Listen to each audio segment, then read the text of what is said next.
Dami parang snow. Yan o. Yeah. Marami kasi nagsasabi, kukuha kayo ng bahay. Sabi, ang tagal nyo na dyan, ba't wala pa kayong bahay?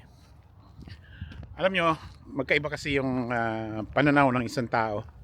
Tsaka gaya sa amin, ako, sa tagal ko na rito, hindi ako kumuha ng bahay kasi nakikita ko sa sarili ko in the future, doon ako sa atin.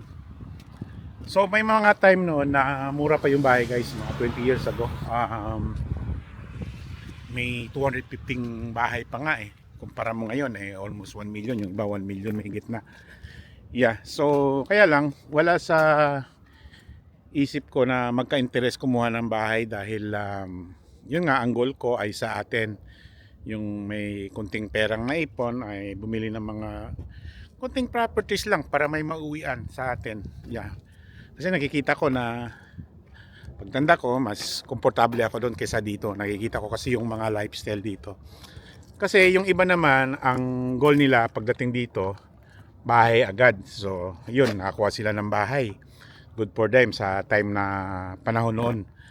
So, ang bahay kasi hindi naman agad-agad ano yan eh, hindi isang simpleng commitment. Yan ay pinaka long term commitment guys.